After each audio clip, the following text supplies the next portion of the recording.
Welcome to Simple Tools for Brain Surgery. I'm Bill Jack. Let's say I come into your hardware store or your lumber yard and I say, I'd like to buy a pound of nails. And you look at me and you go, I cannot stand that shirt. That shirt is offensive to me. I'm not selling anybody who wears a shirt like that a pound of nails. Get out of my business. Everybody would recognize that as being unjust discrimination. However, let's say I came into your lumberyard or your hardware store and I say, I'd like to enter into a contract with you. I want you to build a torture chamber in my basement so I can torture puppies. And you go, I don't think I want any part of that. You see, at that point, we now have a disagreement. There is a distinction between discrimination and a disagreement, is there not? Well, what's happening now is that the government is coercing businesses to enter into contracts. To have a contract, you have to have a willing provider and a willing purchaser.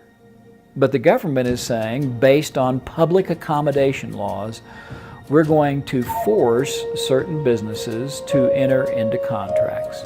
Businesses like bakeries or florist shops or photographer studios. These businesses who have a disagreement with certain events are now being coerced into providing services. That's no longer a contract. That's called coercion.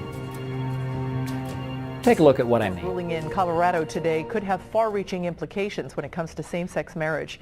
The court ruled that a baker could not refuse to bake a wedding cake for a same-sex couple. The court says the Constitution does not give a business the right to refuse a legal request because of that proprietor's religious beliefs. The court says it amounts to discrimination.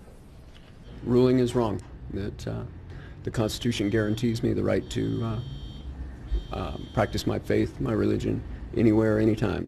The fact that our community is still fighting to achieve our rights is an ongoing battle, and it's not always easy. The case will now go to Colorado's Supreme Court and possibly the U.S. Supreme Court after that. When I saw what was happening to Jack Phillips and other Christians when they spoke in the marketplace of ideas and were suppressed, I realized the First Amendment was under attack. I knew something had to be done.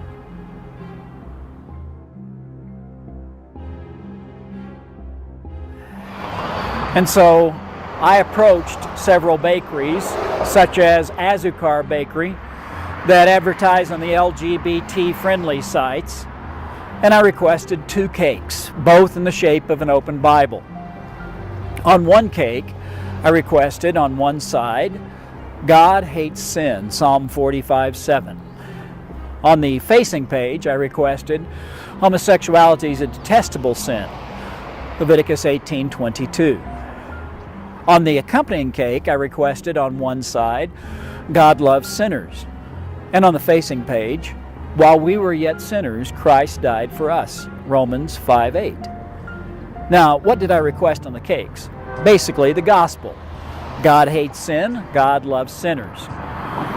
And I wanted to find out if they were going to deny my request, and if so, I wanted to find out if the law would be applied equitably. I think you now see what I'm talking about. Because businesses are being forced by the government, by certain state laws that have been amended to include sexual orientation in their anti-discrimination laws, to provide services for events with which they have a disagreement. If you want to know more about how this plays out in the culture, I urge you to take a look at, would Jesus bake this cake? See you next time here at Simple Tools for Brain Surgery. I'm Bill Jack.